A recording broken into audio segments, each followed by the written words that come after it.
Today we review the Brine King. What's going on, Throne Army? Joe here with the newest offering from Brine, the King. The King line has been around for a handful of years, focusing mostly on padding, but this spring we see its first head. The King is Brine's new top-of-the-line head, featuring refined construction and new geometry in a highly stylized package. Available in both high school and universal specs in white, royal, red, silver, and black, and should have a price tag around $110. Now let's break down the King's features. It weighs 5.1 ounces, making it a bit heavier than other flagship offensive heads. Has a modern touch considering it's made from matte plastic with pattern textures along the sidewall and scoop. The King uses Brine's true offset technology with a large drop near the throat and a heavy return that you do not see in many heads.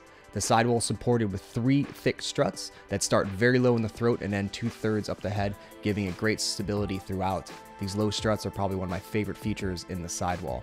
These struts also feature a new iteration of Core-Tech, stiffening the structure while freeing up weight. We have seen this technology fail in the past, but the King is a much stiffer head out of the gate than previous Brine models. Its face shape is reminiscent of other top-end heads with an aggressive mid-pinch with a gradual top flare. The throat is one of my favorite parts of the King with its modern regal aesthetic and King logo. Who could not want to see this on the end of their handle? Geometry is the most important part to stringing a good pocket, but the next is hole placement and size. The scoop has 6 trapezoidal holes that are perfectly placed for elaborate top strings. The sidewall has an excess of 20 sidewall holes made of 3 extra large holes at the top and 17 identical holes the rest of the way down. The throat has 4 very small holes that a tipped shooter can barely make it through.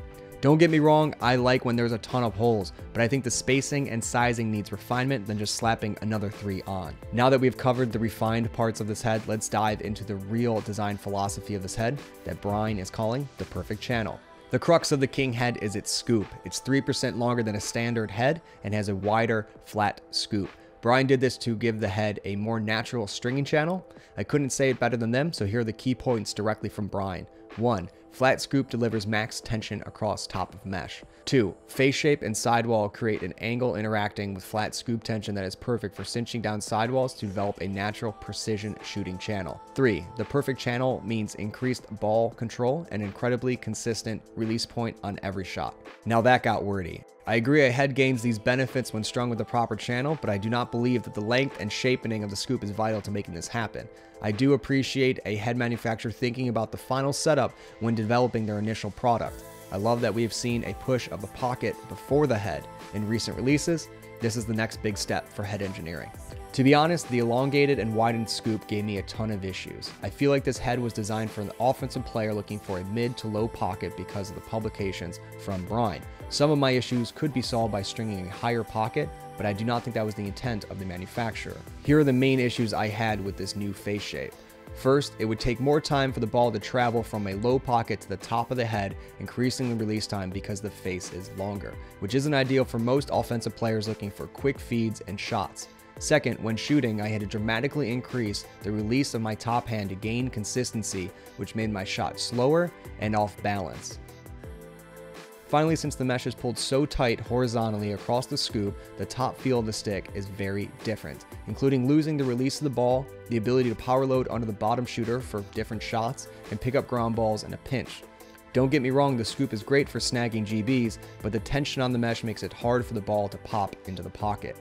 Again, some of these concerns can be fixed by restringing the head with a higher pocket, but I don't think that was the intent of the design considering the pattern I was supplied from the Brine marketing team.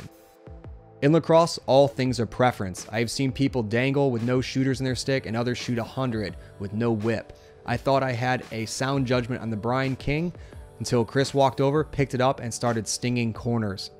In conclusion, the Brine King is a beautiful looking head with a unique offering. Do I think it's a perfect execution? No, but that doesn't mean you won't. I'd recommend this head for middies that like a defined mid pocket with a focus on step down shooting. Our best pockets would be the Knight, Rain, and Type T. As always, let me know what you think of the Brine King in the comments below. If you guys are digging the performance review, please throw the video a like. That is everything. I hope you enjoyed it, and I'll see you on the field.